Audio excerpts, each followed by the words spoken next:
Welcome to Parenting on Empty. This is podcast number 12, and we are talking about technology and parenting. And with me is a good friend, a longtime friend, Steve Galen, and he is steeped in the world of technology. And I was just talking to him earlier, and my perception of Steve is he's always been on the forefront of technology and always dreaming about what's ahead and how technology can better serve the world and individuals. And certainly that applies to the area of parenting. So I thought that would be good to spend a little time talking about technology and parenting. What are the good sides of technology as it relates to parenting, and what are the bad sides as it relates to parenting? But first, I thought I'd ask Steve if he would just talk a little bit about his background and how he got to where he is with regards to the world of technology. Sure. So, yeah, I think that that idea of being able to kind of keep up or see what's around the corner with relationship to technology comes from just my profession. So it's really kind of necessitated by what I do for a living, which relates to the internet and digital communication. Started when I was in college. I had 2 degrees, which at the time did not seem related, but I just enjoyed both. And one was film, so film studies, or really what mass media studies. So I learned about the history of television, the history of film, the history of radio. Just mass media communications, very well rounded education in history and theory of mass communications. Then I added later computer science, just because I thought it was interesting. It was fairly new, really. I mean, by the time I went to college, we had not used computers in high school. College was my first computer experience. And so those two at the time, I just thought they were both interesting. I never saw that they would come together the way they have. So that was a nice coincidence, I guess, that those two worlds kind of later started in my professional life started coming together, and I had certain skill sets and background and a combination of knowledge that not that many people had, just because I had selected these 2 areas of focus in college. So it just was kind of a nice coincidence. So I think that ability, knowing the rich history of communication technology and how communication technologies had evolved over the years, plus the digital computer knowledge, allowed me to kind of see patterns and see things that were coming and sort of spot, I think, what was coming and what I should focus on to keep ahead of my profession. Now, I don't want to give away anything with regards to the fact that we're old-timers here, but the fact of the matter is we are. And technology was not a personal experience. It was really an industry type of thing for serving larger businesses. Right. And you didn't have personal computers. Right. And, even back in the day, there wasn't the internet, and there wasn't that personal interaction with having it right in your hands, literally at your fingertips. And so that technology per se didn't really infiltrate us personally as how we conducted ourselves, how we communicated with each other, how we used it to interact or to advance relationships or our own professions or whatnot. It wasn't that personal of a thing. Right. So as it began to evolve rather rapidly, what were observations that you made or anything that really jumped out at you, say, wow, this is going to be a game changer? Sure. Well, I thought that, you sort of remember those milestones. And so as far as that personal connection, so the first Sony Walkman, right? Okay. So when, this idea, so we all had music, and it was in our family room, or the big stereo console, or maybe in our bedroom with the kind of something you could at least eventually carry around with a handle, but it was big and didn't fit in your hand. And so I think that this idea that you could then now carry your own music, not just radio, because you could, from when I was a kid, you could always carry portable FM, AM, FM radios. But now your own music, your own selections, right, of recorded, pre-recorded or your own recorded music. Right. So my kids first had digital music players, and then it was, I can't remember if we did iPod, but it was this iPod-like digital music player. Right. And that did lead to the iPod Touch. Okay. Right. iPod Touch then led to apps. Right. And two-way, because you could do texting, you could do text messaging in iPod Touch without a phone. And so that, I think that music is sort of one way that kids do enter into that more personal relationship with technology. Right. And it's easier to, it's more one way as far as you don't start to have those two-way, when you talk about pros and cons of technology, right. Those two-way communications that kids can get into, those have pluses and minuses as well. Right, yeah. And we'll talk a little bit more about that. Yeah. But when in the area of even those first Walkmans and that personal experience you can have with music, and you just pop in the earphones. Of course, I was in youth ministries for many years, and when we would go on retreats and take a group of high schoolers, we always made it a rule as you can't bring those along because it didn't promote any kind of community, interaction. The first time we realized that iPods the Walkmans had made a beachfront on our culture. There's a whole, there's like 25, 30 kids sitting in a bus, and they're all plugged into their earphones, it's really quiet. Nobody's talking because they're all isolated in their own worlds. Right. So we thought, oh, gee, that's not what we did this retreat for. It was to build community. Yeah. So in one sense, the positive side was that the kind of music that could be listened to could be a very rich experience, and you could talk to people about that. Yeah. From our perspective, the downside was it started to begin isolating kids from communicating. Right. What was your experience with that? Yeah, with my own kids, I think that I do see that. I mean, I didn't take groups of kids, have that experience of groups of kids like you did, but I can see in my own kids, and partially this might be just a function of where they've gone to school, like a smaller school, smaller private school, Christian school. They don't have as many friends, what I would call more close friends, as I felt like I did growing up. They have, as far as that personal interaction, they have people that they text with, or my son mostly.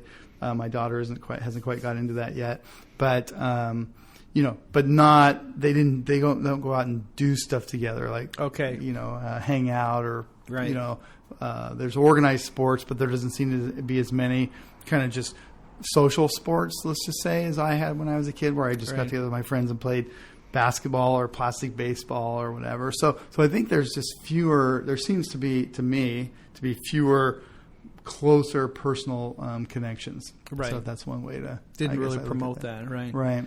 Yeah. So as technology is advancing and we're kind of bringing, tracking this chronological order of how it has, talk about the things that you saw as a parent as this could be a really good thing. And we were talking a little bit earlier about the double-edged sword of technology, that some things are incredibly helpful and very good. And hopefully what we're doing right here is a positive side of technology, is that we can share our thoughts and information with a lot of people with very little effort. Right. So that's a good thing. Yeah. And then there are also downsides. So what are some of the bells that begin to go off in your mind as you're tracking with this technology? Again, when I think of my own kids, it was personal computers and music players. Right. Those are some of the earliest kind of technology that I feel like we were introducing. And with the personal computers, I mean, at first, I think it's mostly positive, right? So with my kids, I think one of the good things is that they didn't really get into video games. In a really, it's very reasonable use of their time related to video games. Right. And so because of that, then we felt comfortable. Like we held off buying a game console. Well, then when the Wii came out, the Nintendo Wii, my wife and I liked that there's some physical, work exactly, there. It's not all just pushing buttons, sitting on the couch. So we did buy the Wii, and we were kind of watching. Were they going to get too into that, spend too much time on that, take away from other things? And it was, again, very reasonable, moderate use of time for the most part. Right. Then when you get into, now you're on the internet on a personal computer, and again, mostly positive, but that's where I think things can get into, there's real dangers out there. There's traps, just from a content perspective. I mean, right.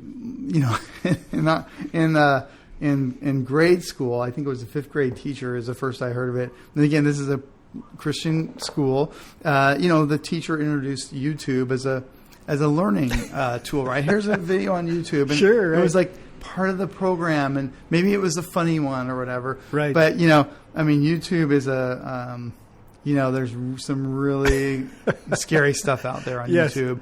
And there's some cool stuff, too, and funny stuff. And, so are they always going to be looking at the funny stuff and the instructional stuff? No, probably not. Yeah. And so that's it's unregulated, right? So when we grew up, mass communications were regulated, and radio was regulated, TV was regulated, because the government controlled the airwaves. The government could raffle off, if you will, the airwaves. And so I think that was a good system because there was rules, and they could set certain rules about language, basically content. Yeah, exactly. Right. Well, on the internet, there's no FCC, and so there's no FCC of YouTube, and so. Anyways, so there's scary stuff. I mean, when I was in middle school, I remember like the most social sort of taboo thing that we did was we went to the library in the middle school and looked up words like sex or exactly some of the sex organs, right? Yeah, and so that was like.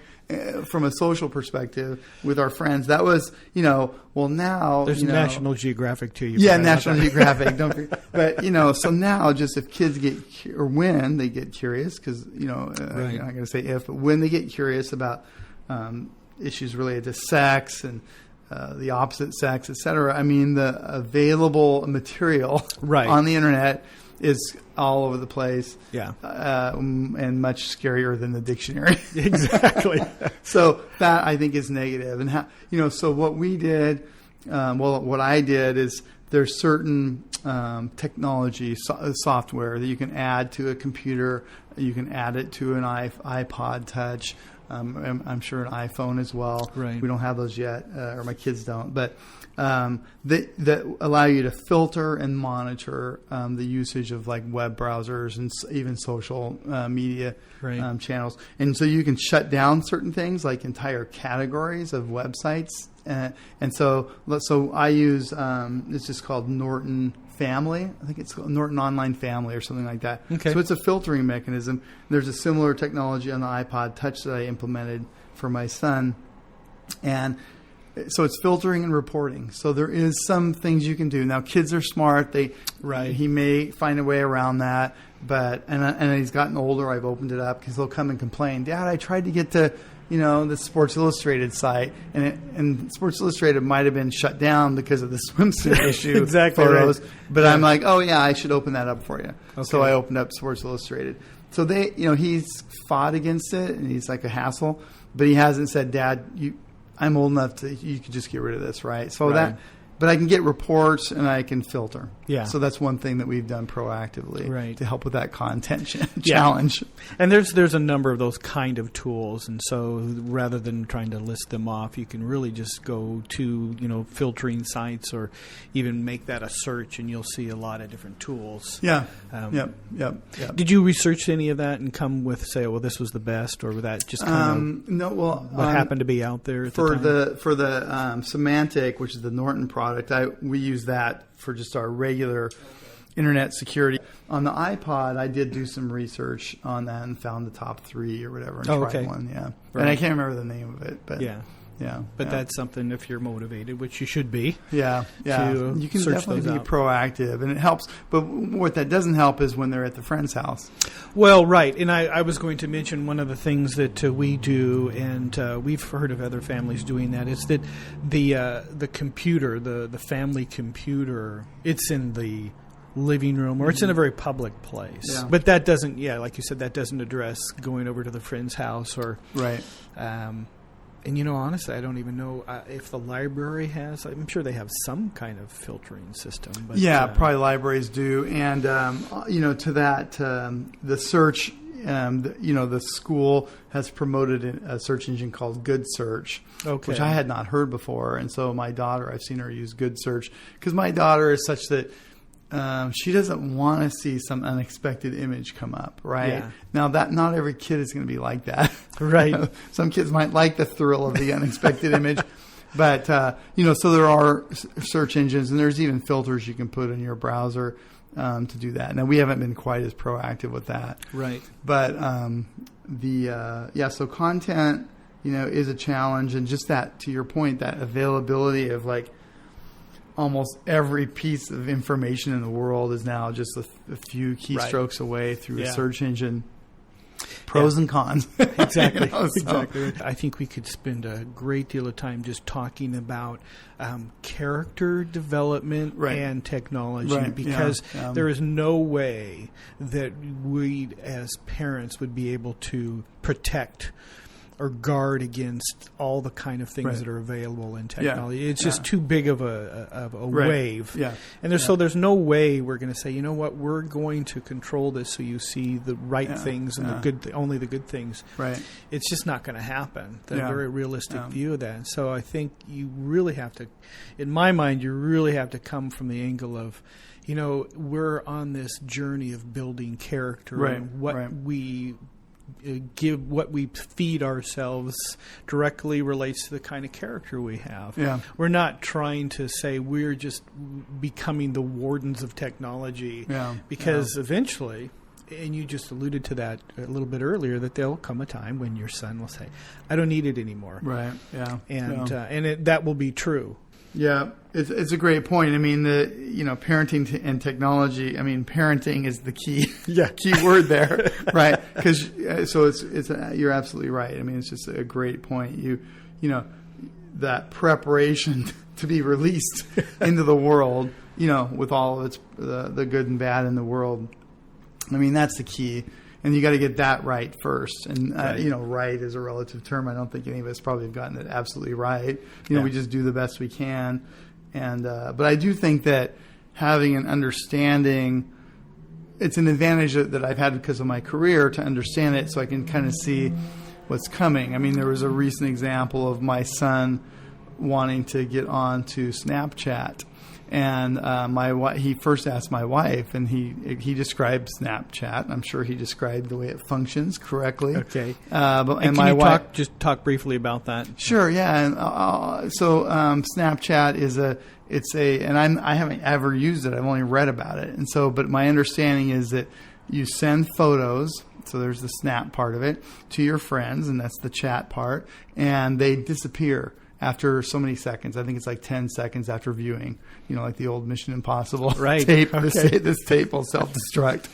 So what that means is there's no trail for your parents or you or anyone else to follow and on what you've sent other people or what you've received.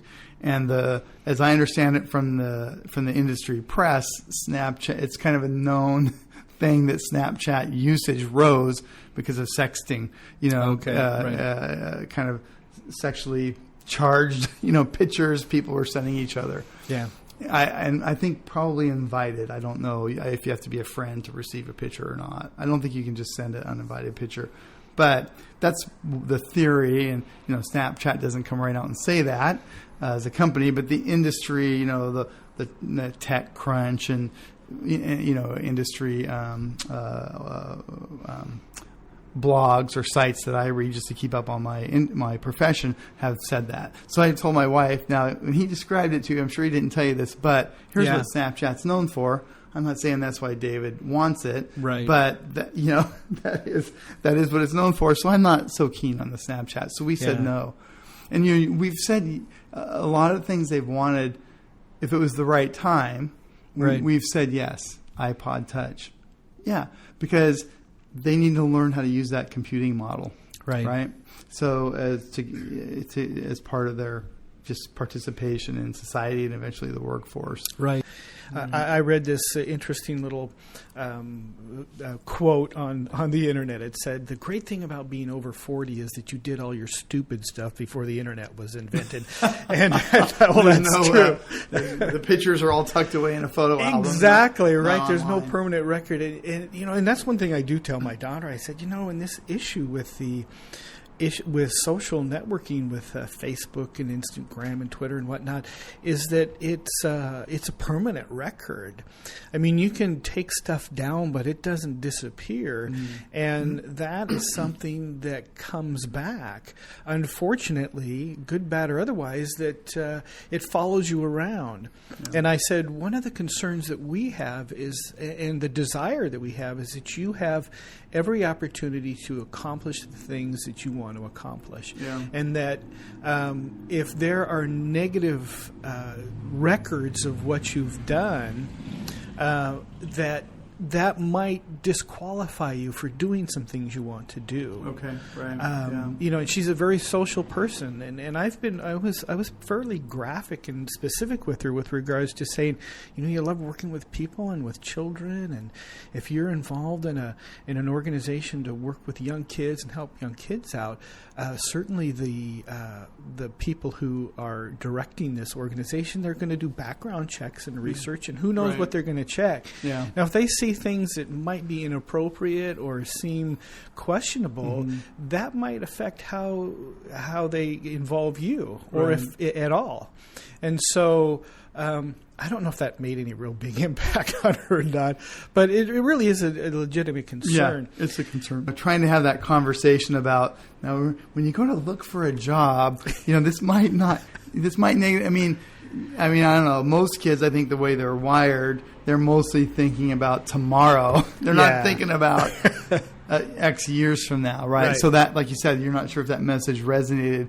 I'm sure in some levels it did, but kids just aren't thinking that way, right? They're not thinking about, they're just thinking about what they're going to do next, for the most part. Right, yeah. So what I've talked to my son about is, this is on the parenting side, and trying to send that message about character and the message about cause and effect, right? And so I was thinking about how people reach their goals, no matter what the goal is, right? How do they reach their goals, and what prevents them from reaching those goals? And I was kind of trying to distill it down to something simple. I wanted to sit down with him and just literally draw something and just give a real simple message. So I came up with this idea of the funnel. So in sales, so in business, you have this idea of the sales funnel, right? And you start with the people you think are going to buy your product. Right. They're at the top of the funnel, and there's a bunch of them. And then as you communicate with those people, you find out there's fewer that are really interested, and you get down to the very few who will actually buy something. So the funnel goes from big to small.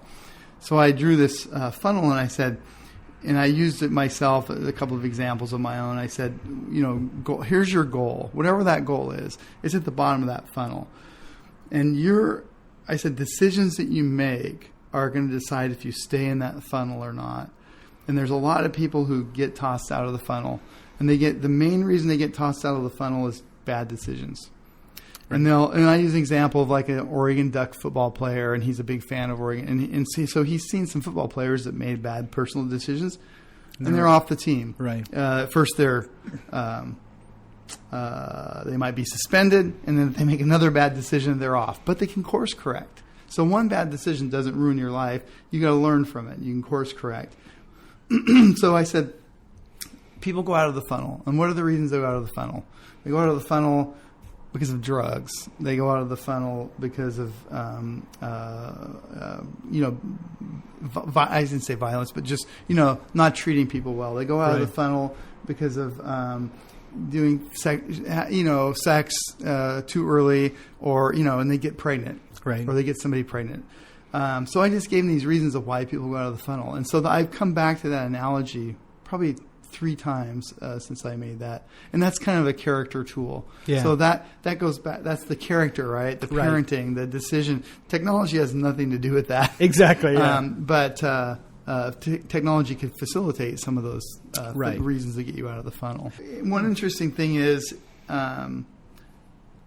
this fairly recent is my son. I didn't tell this part of it, but when he said he wanted to use Snapchat, at the same time he said, I've decided that I don't want a Facebook account. I want a Snapchat account. Okay. And you've seen again in the press that I read, the more digital industry press, you've seen them talk about that kids don't think Facebook is as cool because, and the theory is because their parents are on it.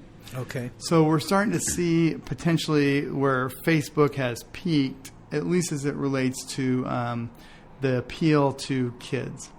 And so is Snapchat better? No, because there's no trail. At least on Facebook, there's a trail, and we can talk about that picture that maybe you shouldn't have posted for these reasons we just talked about, future potential repercussions, or even reputation, current reputation issues.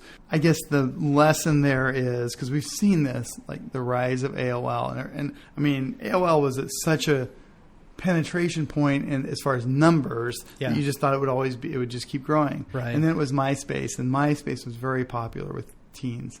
And then who just talks about MySpace anymore? Correct. But for a while, like every industry conference that I went to for digital marketing, MySpace was a very hot topic, just as hot as Facebook was, a couple of years ago. Yeah. So these things come and go. So I think that's, I think Facebook is so big. Well, how can that go away? Right. But the thing is, it might take longer, but that probably will go away eventually. So, or at least become just a tool for a certain niche of people. And so that I think that is going to continue. And I wouldn't have said that like 3 weeks ago. Okay. Without starting to see some of the information come out about Facebook being less popular with kids. Right. I think there'll be technology that will help prevent things like texting while driving. Mm-hmm. And that technology is here today. I mean, you've got a GPS. It can sense motion. It can sense speed of motion. So at a certain speed, you shut off texting. Right. And so I think things like that, there's going to be enough data that shows the dangers of texting while driving I think things like that will start to come into play more, maybe with legislation and so forth. Right. And that might be wishful thinking, but that is a concern. Yes. When you combine things like speed and distraction. Mm-hmm. And, that's always been so that's why you can't drink or can't drive above a certain alcohol level, right? Correct. Right. And probably for a while it was just don't do this. It wasn't legislated. Right. And so that legislation has had an impact, not 100%. Right. But it's helped. Yeah. And so things like Mothers Against Drunk Driving. I mean, right. There'll probably be a Mothers Against Texting eventually. Exactly. Yeah. And so, or texting while driving. So those are the things that I see that will help. I hope come along to help reduce some of those risks. Right. Will computing always be technology always be this social? I mean, I kind of thought the whole social thing would die down earlier than it has, frankly. Because again, in my profession, let's say digital marketing, I feel like we've been talking about it for years, and it's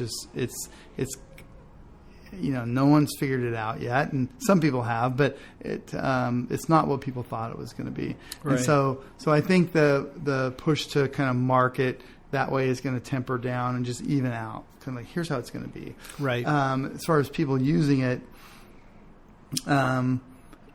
kids using social, I don't know. I don't think, we'll just see. It's personality based, but I don't see my daughter being as into that, because she's complained about, okay, I'm at this get together with my friends. So these are 6th grade girls. And she complained because they were all on the couch or on the floor texting or while they're at this party. Yeah, right. And so she wanted to interact. So I think there's personality issues there too. And maybe maybe kids will get tired of that and want to go back to interacting. I don't know. Oh, that's, and again, maybe it is wishful thinking too on my behalf, but we are social creatures at the core, and the social through verbal communication. That's our history. And so with texting, it has usurped that. And I don't think that, in my mind, I don't think that can last for a real long time, because it is just a fascination. And granted, it's been a fairly long fascination, but I still think it falls under that category, in as much as when you and I were first introduced into the cell phone and you're, having conversations, guess where I'm calling from? I'm calling from my car or from an airplane. And it's just cool, And so it's such a neat phenomenon. You want to use it a lot. Yeah.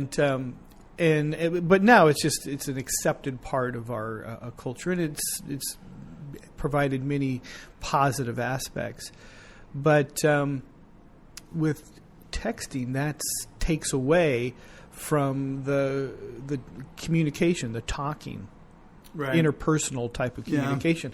And so, I don't, maybe it will always be that way, which would be very sad, because it's a loss of a huge part of how we communicate. The thing that has thrown me for a loop, based on everything I know, which we talked about at the beginning, was started with you really in college, studying both mass communication or communication and technology, and watching the evolution over the last 20-some years, is that everything I've seen in the entire history of communication technology up through recently, it's always a move forward. It's a move forward in the richness of the communication. It's a move forward in the convenience and the speed of the communication.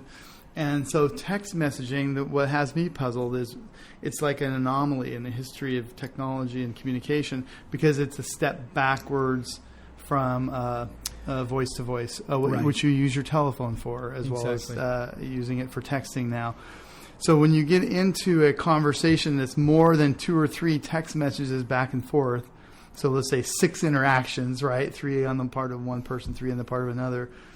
It seems logical, based on human nature and the history of communication technology, that you would then take that to voice and call the person. Right.